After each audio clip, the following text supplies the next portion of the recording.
we're going to dive into the sync game. We did 24 spots with Adidas for their new sports bra campaign. We have been getting a lot of placements on like CW shows. We get a lot of ad requests, and some of them are $200,000. So digging into sync has been really fun and rewarding because it's like doing music, but also potentially making money, and sometimes big money off of it. All of a sudden I had like $12,000 in my like Song Trader account, and then they were like, cool, so we'll give you this, but we also want you to do a Christmas version of the song, so will you re-record it? And they gave me more money, and I was like, this is amazing. And then they renewed it for the next year and then gave me all that money again. Looking to, get into sync, where do I start? You want to have your ducks in a row, I like to say, before you kind of dive in, just because you do only get, you don't get one shot. You get more than that. Am I turning into Eminem right now? You only get one shot.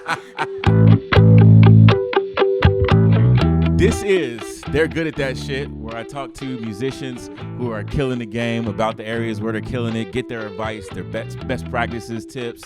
So my guest today has a sync agency that she runs with a couple other people. So we're going to get deep. We're going to dive into the sync game, learn a lot about it. Chelsey Coy, thank you so much for joining me. Oh my gosh. I appreciate you. Thank you for having me. Absolutely. I'm honored. Okay, so tell me a little bit about your sync agency. Okay, so we're called TwoOhSix, spelled out TwoOhSix. It's not Seattle based, it's LA based, but it's the room number that we had a writer's retreat in. That's the room we stayed in, 206. So we called ourselves 206 because it was like the start of our kind of collective of songwriters. So yeah, then from there, we realized, hey, we have these huge catalogs of music that we don't know what to do with. It's way easier to kind of pitch as a collective or as an agency than it is to pitch as just yourself, because usually, supervisors won't answer your emails. So we decided to kind of come together and start 206 and pitch our catalogs as a whole. And yeah, now things are going great. Yeah. Okay. So when you say going great, talk about some of the placements that you've gotten, where, some of your clients, like where have they landed? Right. So we had the unfortunate, circumstance of starting our company right at the end of 2019. And then, COVID hit. Sure. And no one was doing anything and everything was shut down. And then we kind of came back in 2022, and we were still working and making connections and going to things when we could, mostly online, some in-person things at the end of the COVID, quarantine. And then in 2022, we actually got our first big break, as they say. We did 24 spots with Adidas for their new sports bra campaign. And we actually saw that campaign from beginning to end. It was all female run. And we chose some female composers from our group of amazing musicians that we can reach out to. And they used them, and it was a custom thing. And we, got 24 spots. It was kind of insane. And we've done some more custom spots for Billy Razor ad. I don't know if you've seen Billy Razors, but, they're pretty cool. We've done some custom spots for them. And then we have been getting a lot of placements on like CW shows, 4100, Batwoman, All American. Just to name a few. That's super awesome. Yeah. And to give people an idea, like what's kind of the range of like money like people can make, right, getting sync placements. Right. So it runs the gamut. So we've been getting lately a lot of reality TV, which is, as I've always called it, the low-hanging fruit of sync, because it's anywhere from like $300 for a placement to like, $2,000. So that's on the lower end. And usually you're splitting that with your co-writers, or, if you're not writing a song on your own. And then other things can range. We have something coming out where we got $5,000 for one song for usage. So it's like, it can vary. We get a lot of ad requests, and some of them are $200,000, and some of them are 5,000 or 10,000 or 12,000. So it's very like all over the place. And I think in the last years, a lot of people have said that the pricing has gone down. Like it used to be more. I've heard of someone getting $500,000 for one placement. I'm just like, that would buy me a house. I'd be done. Yeah, I don't need this. Right. No, I'm just kidding. But you're not. But I mean, no, that would be really nice, but I love doing this work, so it's not really work. I wouldn't want to stop. I would just keep going. But the good news is you can keep going, because even as you age out of this entertainment field, just not looking a certain way after a certain age, you can still write music and you can be behind the scenes, and you don't have to be an artist in front of people in order to make money and to make a living at music. And that was like, when I realized that, moving back from New York in 2017, I found Sync. I found an online course, and I kind of dug into it really hard for the next 2 years. And that's where I met my co-owners, in that online course. And I just realized, oh shit, this is something that, there might be a future. Because when I came back from New York, sorry, I keep hitting the mic. When I came back from New York, I was a little bit depressed. I didn't know what I wanted to do. I just put out an album for Single Girl, Married Girl. And it was doing well. And then we kind of had to come back, because my husband's job was like, hey, come back to LA. So we moved across the country away from our band. And that just depressed me, and I didn't know what I was doing, and I didn't have a job anymore. So I was just kind of like flailing, and then I found Sync, and it kind of saved my life a little bit, like changed my life, I should say. Yeah, no, I think one thing that you said that was very interesting is that you dove into this course on like Sync, and then that's where you met your like partners that you work with now. Yep.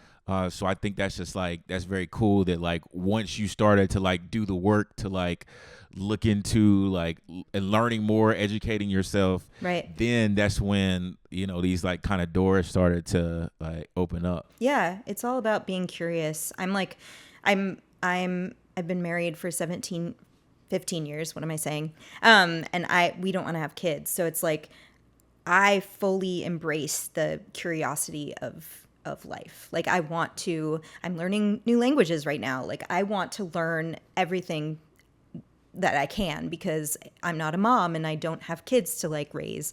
I just really want to better myself. So digging into Sync has been really fun and rewarding, and something that like I can get behind, because it's like doing music, but also potentially making money, and sometimes big money off of it. I got one placement a couple years ago. I wasn't even doing anything. My music was just up on a platform called Song Trader, and they reached out to me in 2022. Yeah, 2022, 2021. And they were like, hey, someone wants to use your song Home. And I'm like, okay, great.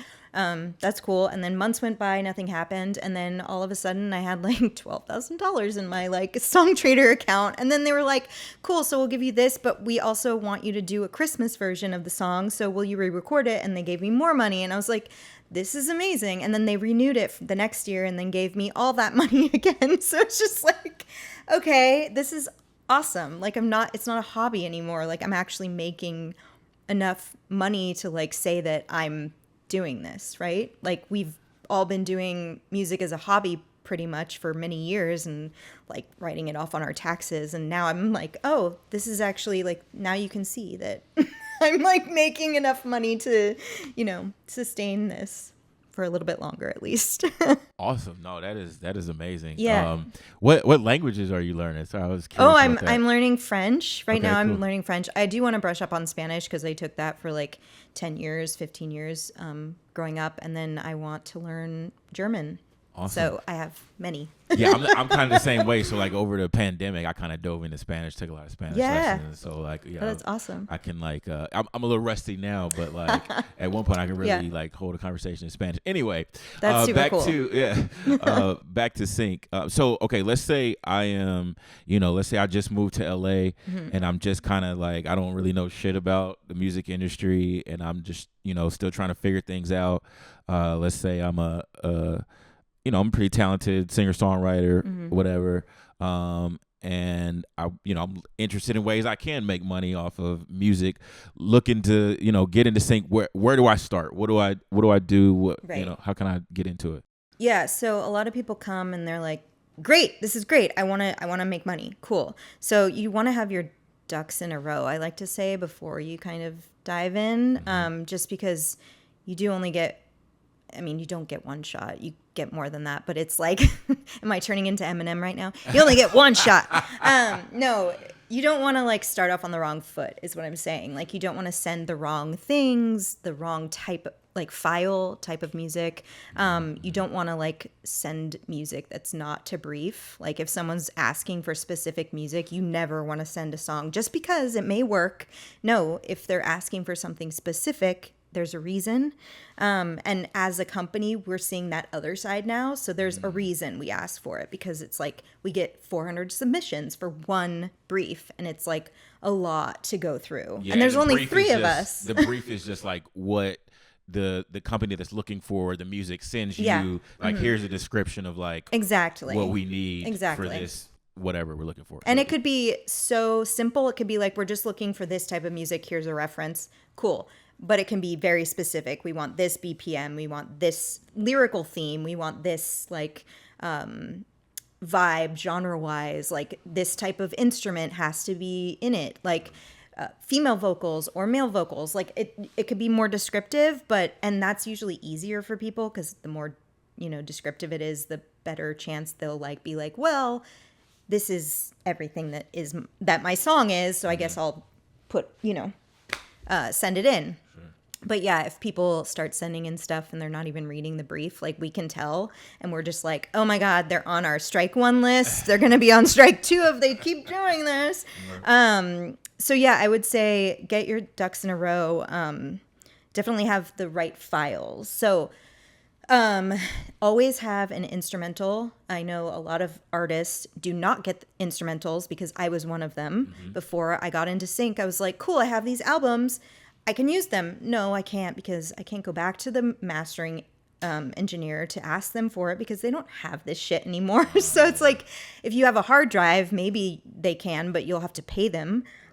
So every mastering engineer should give you those files just off. It shouldn't cost extra. Like they should give you a main and an instrumental when you're getting your mastering. If you're doing it yourself, obviously you can just do it yourself. But so yeah, you always want to have an instrumental with your main. If it's just an instrumental, obviously you won't have a vocal version. You'll just have the instrumental version. You want to have that. You want to have AIF format because the reason is because it's there's this thing called metadata, which is the information within the song file.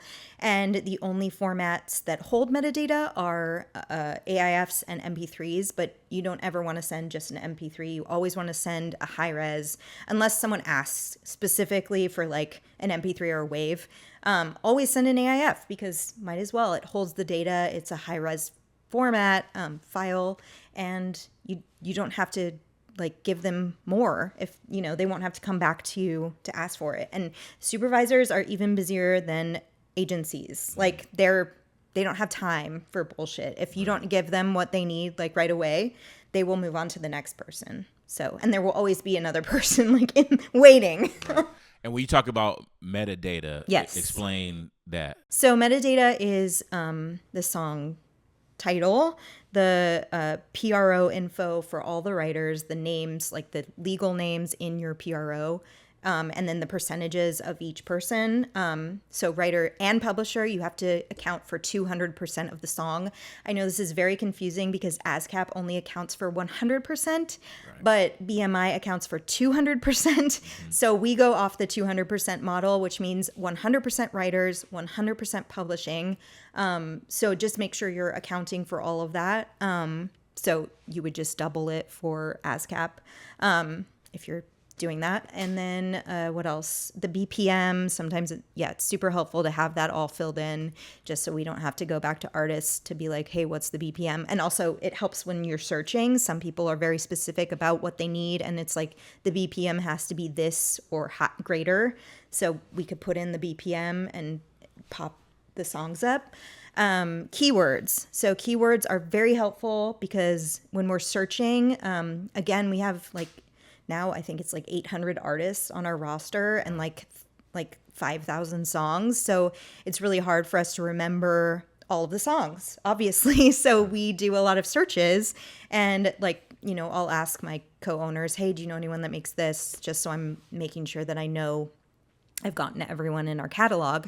So yeah, having keywords like platonic love, friendship, family, or just relationships, or anything that can give us like a quick reference to what the song is about. Like what the song is about, but also would you do like genre, style, or anything like that? You can put that. Keywords, you can put that in your keywords. It doesn't hurt. You can put like you can put all of the song information in the keywords. That's great. And then there's a section, we use Disco, which is like standard format for playlists, and supervisors use Disco because it's super easy to make playlists and send them.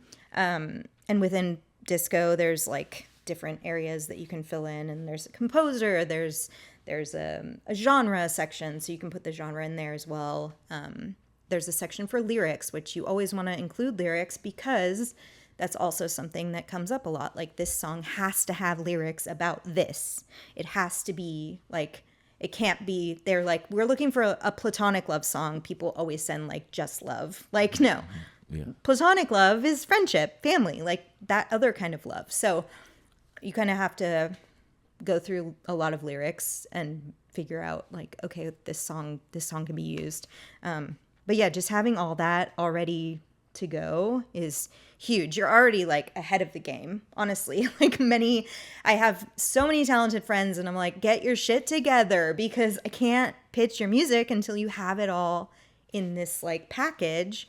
And then once it's ready, send it to me, and make sure after you leave a co-write or before you leave a co-write, get a one-stop split sheet signed. So a one-stop is different from a regular split sheet. I just use a one-stop. I don't even use a regular split sheet because the one-stop has verbiage at the bottom that is like, you and I and anyone on this song that has ownership is allowed to pitch this song non-exclusively to any opportunity. So you don't have to go, that's what we call one-stop. You don't have to go to all of the songwriters on the song or all of the owners of the song. You just go to the one person, and you know that you can use it. That could be important because sometimes they need stuff quickly. Like, we need this song yesterday for whatever show or movie, whatever. Yep. And then if you got to track down a million people to try to. Oh yeah, we don't even, when we sign artists, we have artists sign our agreement that says like, we can pitch this to whatever. We don't have to come to you. You have to provide a one-stop in your submission so that we know that you have one stop for that song, so that, we're covering our asses legally, so that if anyone comes back and is like, hey, I was on that song and that wasn't I'm like, well, here's the one stop. Yeah.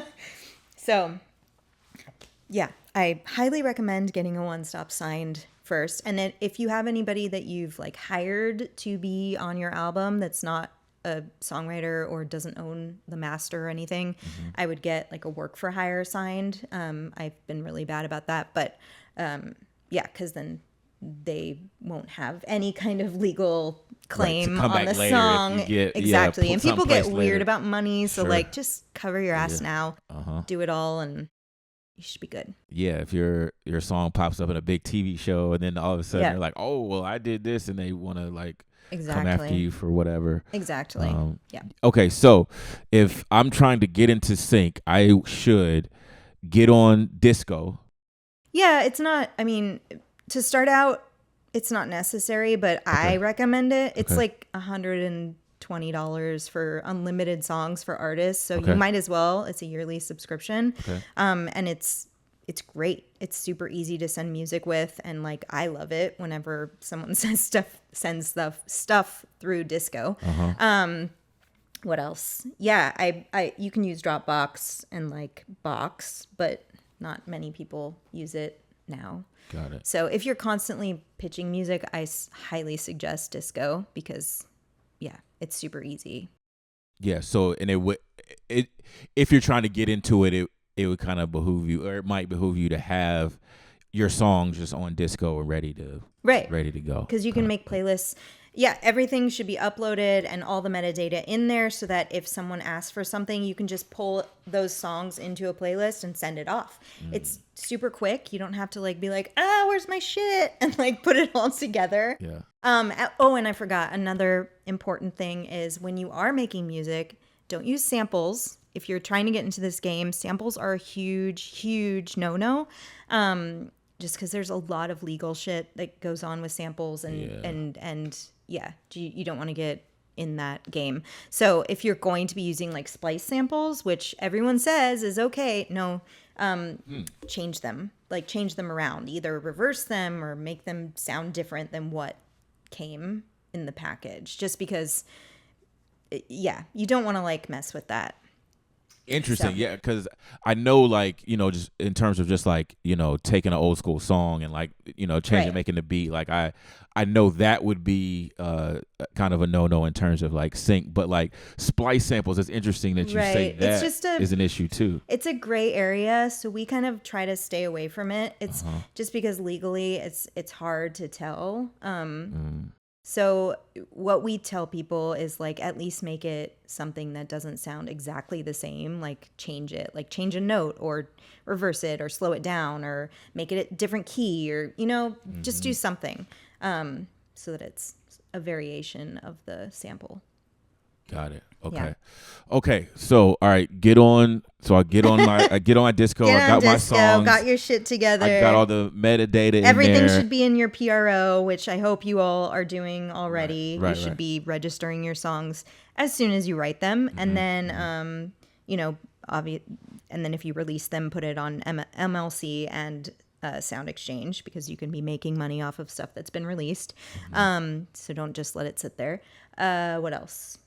And so then, so I do those things. How do I like get in touch, or what's the best way to get in contact with somebody like you? Yeah, so I highly recommend going through a third party. I know that's annoying to most people, but I say this because most supervisors will not answer your emails if you're not coming from a trusted, reputable source.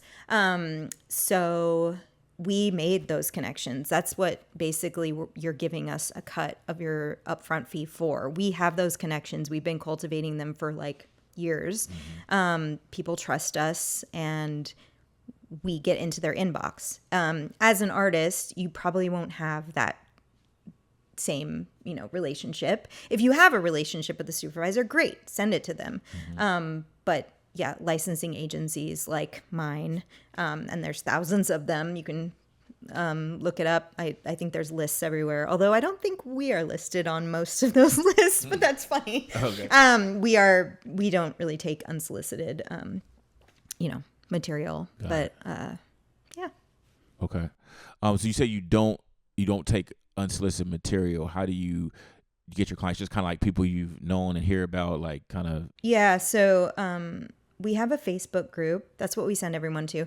We have a Facebook group that we post. Now we're posting monthly like needs for our catalog gaps. Okay. So I think this month is wild cards. Last month was holiday. We're going to be doing that every month. So we want to see that you know how to submit. We want to see that you have your shit together, that you have all your metadata, that you have a one-stop, that you know what you're doing, so that we can trust you, because we have to trust you so that the supervisors trust us, because we're giving them your music. So I would recommend going on our Facebook group and submitting to those briefs that we post. And the more you do it, the more we'll get to know you. If you have good music, then we'll realize, hey, this person submitted through our Facebook group. Holy shit, they're great. Like, let's bring them on. And then we have a more curated list of people in our room 206, which we send more briefs out to as we get them. But you have to kind of go through that process in order to be vetted. Right. At first, we were just kind of letting a lot of, our friends in. And then it was like, this person sent in an MP3 and they didn't send an instrumental. And so we kind of had to like go back and be like, sorry. Just because it just makes so much work for us. And we don't have time to like find briefs and make connections and like send out the music. Like we're doing all the back end shit that, takes forever. So yeah, that. Go to the Facebook group. Also, if a friend that I know like comes up to me is like, hey, I have this music and I want to submit it, I will give them a link and they can submit it and we can get in that way. But yeah, usually I don't like just accept some random person being like, hey, I have music here. I'm right. No, that's not how it works, because I don't know you. Like, how can I trust you if I don't know you? Right. Yeah. And again, that trust comes in because music supervisors are trusting you. Exactly. That this music is legit meaning that it doesn't have samples. It doesn't like it's going to clear everything that it needs to clear legally. Exactly. So you have to like, again, cover your ass. Right. So you have to like trust the people that you're absolutely. It's super important. Yeah. And we're not trying to be assholes. We're just, if something happens, then we're fucked. Like, I don't want to get into a lawsuit with Universal. I don't want I don't want someone coming after me saying like, that's our song, they used it. I mean, like, no, it's not. Like so yeah, and luckily some companies use, musicologists. A lot of companies do. So even if it gets past like a first round and then the musicologist is like, no, this is too similar to that song, like they'll put it through whatever shit they have at their fancy place and and be like, this sounds like this song. Nope, we can't use it. Got it. So okay. Now I know you said that you don't take unsolicited music and people basically go through the Facebook group. Yes. I'm sure you have, friends at other places, agencies, whatever. Have you heard like any like do's or don'ts from them, like they're based on their stories that they get of like people soliciting the wrong way, or here's how you do it, here's how you don't do it, that type of thing? Let me think. I don't know if it's from other agencies. I think like just supervisors, like being like, yeah, that, talking maybe about like music or music trends or what they're super annoyed by, or certain things. But like it's basically what I just said. Like it's not having the right music for the brief that they sent in. Like if we send them something, we usually as an agency send wild cards, which sometimes are great, and a lot of the times wild cards get picked, which I don't know for whatever reason. When you say wild cards, what do you... Yeah, so when we get a brief and it's like, we need a song, here's the reference, these are the parameters, and we look at it and we're like, all right, these are the songs that they're asking for. Here's a song that I could see working for this, but it's not what they asked for. Yeah. So that's a wild card. So we would put it in like a wild card section at the bottom and then... yeah, see if it works. A lot of supervisors like getting wild cards. Some of them don't, but or they'll say no wild cards like in their brief. So yeah, sometimes they get chosen. and if you do this long enough, you'll notice it's not the supervisor that has. I mean, obviously supervisors have opinions and they have taste, but it's not about their taste. Like it's really not. It's about what the client wants. We have to be like going after what the client wants. And sometimes the client doesn't know what the fuck they want. Like sometimes the client is like, cool, so I want something that's like Weezer a la 97, but it has to be modern and it has to be like da da da da. And they're just like saying all over the place, all of the opposite things. And you're like, wait, what? And so you don't even know what they want. So you kind of have to like be a translator. And that's what supervisors have to do. And that's why some of their briefs are a little bit like, wait, what? So yeah, I've noticed that more so in the ad realm, because I think the ad realm is like less music people, like film and TV people. They're on the artsy creative side. Sure. I think the ad world is a little less, artsy. It's still artsy in a way, but it's just less music oriented. Right. So I think people are like, I want this, and they don't know what they want. So yeah.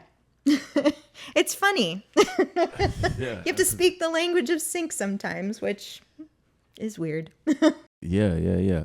So how long have you had this sync agency again? We started in 2019. Yeah, but I would say it didn't really start until 2022 because we didn't really get anything until then.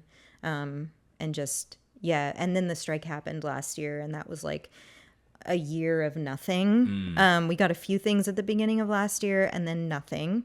And then slowly this year, like around March, we started getting stuff. And now, like last month, we had like 30 placements within like 10 days. And we keep getting them. So we get briefs all the time. And that's the thing. Like we get great briefs from all of our contacts, but you submit and then you might not hear back for months sometimes. Like things take forever. Like we just finished supervising our first film. I'm very excited. Nice.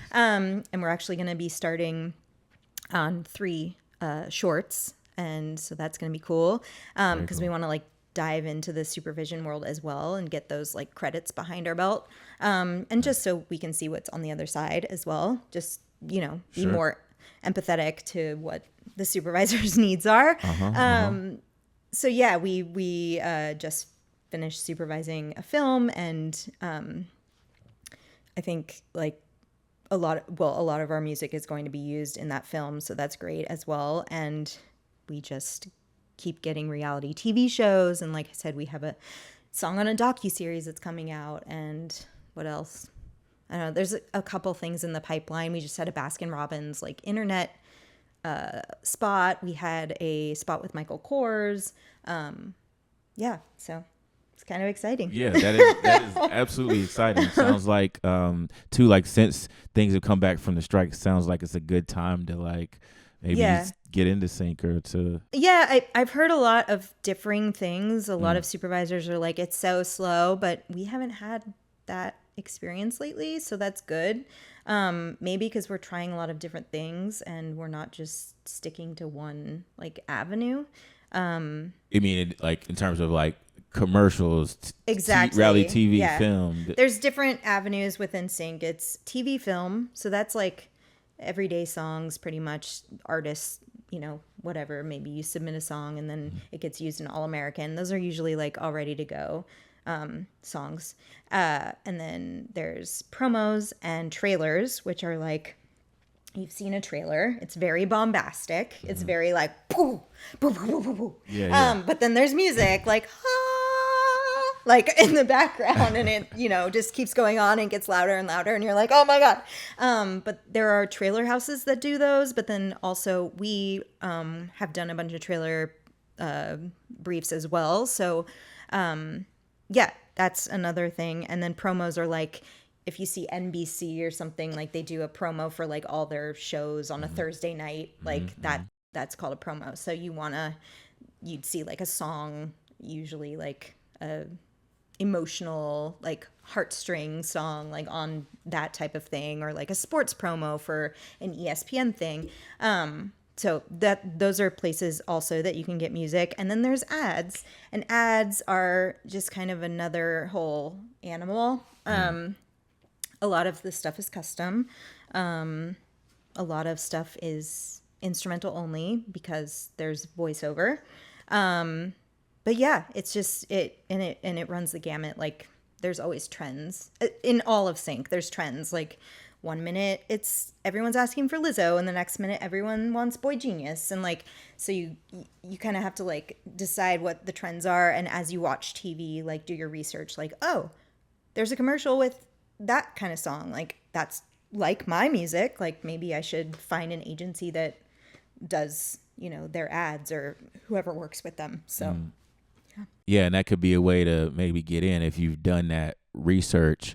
Absolutely. You like hit this agency up like, oh yeah, you used, you know, this music that sounds like my music in this thing, and I think, you know, it might work, kind of thing. It could be a good way to. Yes, absolutely. But I would maybe not do that because every ad is different. So they're going to be like, yeah, we used that song for the last ad, but it's not going to get another ad because they're not going to use the same song. Okay. But you can look at the agency that they used to use the song and then go to that agency and be like, here, I have music like this. Like maybe you can use it for another thing that comes up in the future. Another client or someone else. Yeah, that's what I would do personally. Okay.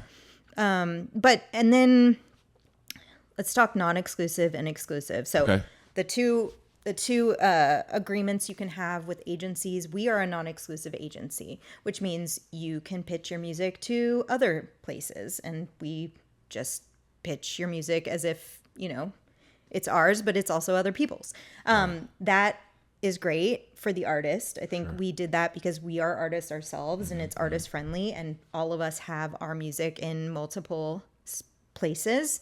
I would not recommend going more than 3 agencies per song, just because some people overlap when they pitch, and that can get a little bit dicey. I don't know if it really matters, but I think for the supervisor's sake, like just pick and choose who you're sending your songs to. And then exclusive, obviously, is that the agency has your song exclusively. And hopefully it's not like in perpetuity, unless like we are doing an exclusive arm. And the reason it's exclusive in perpetuity is because we are setting up the rights with, we basically have this group of producers that are amazing. And we have this group of songwriters and singers that are also amazing musicians. And we want to pair them. So we're doing the pairing. So, you know, we're setting up that like collaboration, and then we're telling them based on the briefs that we're getting, this is what we're offering, like please make a song that's like this. So in that circumstance, like an exclusive, it's like going through a trailer house and they're like, these are all exclusive because we asked you for this, and like, you know, we're basically like telling you what to do. But yeah, if you sign your own songs that you've already written and already recorded to an agency and it's exclusive, you better know like that agency has like a great, you know, whatever, like background in sync, like they know a lot of people, and they're pitching all the time, and they're getting placements, because you don't want your songs being held hostage. Because if it sits there and it's not getting anywhere, and then you know, maybe some other opportunity would come up, but you can't do anything with it because and I've tried out the exclusive thing, and it just wasn't for me. Like I had songs in exclusive deals for like a year at a time, and I'd be like, I don't, I'll take them out. I'll pitch them myself. So, yeah. Okay. Do you have artists that have gotten some sync placements, and then maybe you've seen like bumps on their like Spotify or their like Apple Music plays, whatever, that type of thing? Absolutely. Obviously it depends on the show. Like if you have like music on the #1 show on Netflix, it could definitely, like, I mean, the power of Stranger Things and like Metallica and Kate Bush getting like a 450% you know, increase in their spins on social or on streaming services. So it definitely has an impact, I think. I seen it on mine? I don't know. I just had a song on the Kardashians a couple weeks ago, and I mean, it's the song I released like the day it came out, the show, and it's it's doing okay. It's not like crazy, but Right. yeah, you never know. I think the Shazams on the first couple days was crazy. It was like 30 Shazams, and that for me is a lot. Yeah. but yeah, you never know. All right. Awesome.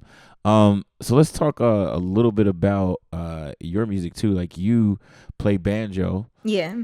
That's a Not very that's a very unique instrument. Is that like, did you jump into banjo because it's like so unique, or what was like? I think I just really loved how happy it sounded. I got the banjo as a surprise gift from my husband and my family on my 30th birthday. And I had already I know how to play a little guitar and piano, but I never really, practicing wasn't my thing. I don't think it's anyone's thing, but I just really didn't. And then I got the banjo and it kind of sat there for a couple years. And then when I moved to New York, I started writing and playing shows, and I was terrified at first because I spent my entire life just singing, being just a singer, and then I was playing this instrument and singing at the same time, and it was like, what? So yeah, I overcame my fear, and then I just started playing it. But I just love that it's this happy instrument, and it has such an amazingly rich history in roots music, and I love the way it sounds, and it's just got this, I always write like melancholy songs, so it kind of in the juxtaposition of like happy with the melancholy song, I think works. So that's why I really like it. And I saw, Steve Martin playing banjo, and I was just like, obviously I have to fucking play banjo. So Yeah.